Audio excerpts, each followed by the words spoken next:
Hello, Home Team Game Dev Lighthouse. I'm Kyle Black, and this is your VAM Empire update for week 13.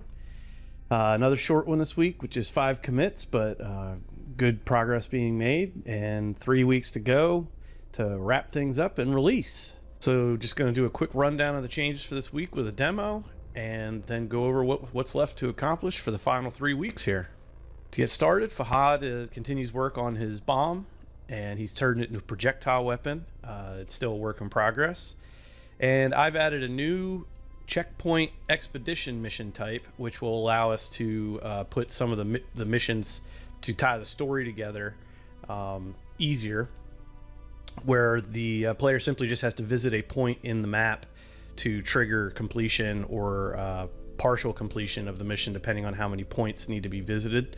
Works very similar to the kill missions and the mineral missions in that it keeps track of just a simple goal number in the save file.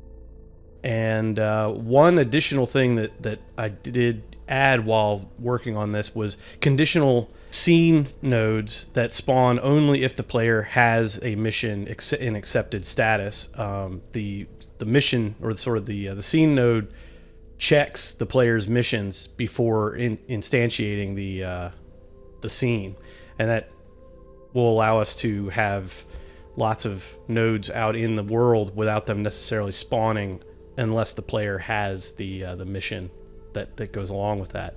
And in addition, to make these missions easier to track and complete for the player, I've added a exclamation marks to the mini-map calling out where the missions are. So let's demo that real quick. Here we are in game, and I've accepted 2 missions to demo the indicators as well as the new expedition mission type. So this is called Stranded Miner for right now, and it's literally just a placeholder sprite to show that you can go visit it and complete the mission. And then this will be 3 pirates flying right around the main starting area just to demo what it looks like when you see enemies on your mini-map. We'll launch into the easy zone where both these missions are set up.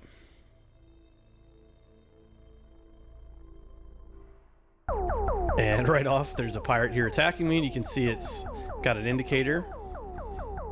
And I can fire back, and once it's been blown up, you can see the exclamation is removed.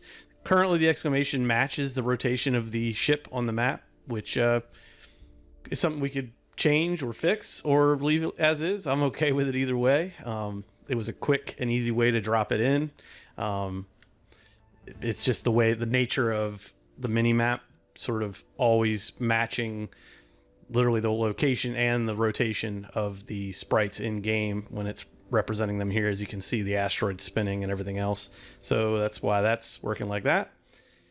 And this little Godot PNG right here is the Stranded Miner mission. It's nothing more than an Area 2D detecting that I've entered it, and then it emits a signal that the mission board or the mission itself picks up on by matching the mission string name.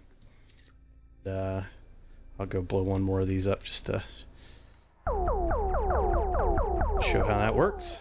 And you can see the indicator goes away, and I get the points there. And that's it for the updates this week. So as I mentioned, to open things today, there's 3 weeks left.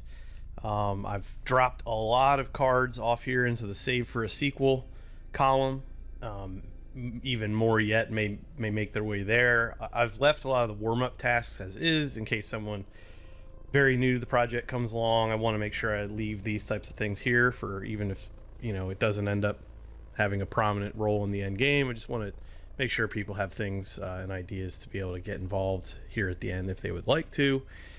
But for the most part, the critical path to the end is to sort of wrap up the main base scene, build the critical missions to unlock the final boss fight, design, or not so much design, but finish up the final boss fight. I've got the ship flying and has some basic weapons on it, but I would like to add a little more complexity to that final boss and make it something that you need a little bit more firepower to be able to take on, and we need the ability to die and respawn back in base. That probably will be fairly easy to implement. You know, things like this mid game and even these upgrades, they're somewhat optional as well. If these were separate cards, I might even move them over to save for a sequel. So I think we got plenty of time to tie all this up. There's a few bugs here in the bug column. I expect a few more to stack up as we're going through and trying to tie this final stuff up.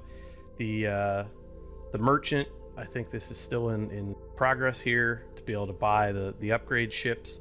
Just need some way to get into these bigger, badder ships to take on the final boss. Be nice to have a ship engine sound here in the last few weeks. Might be able to do something in chip tone or something like that to make a sound.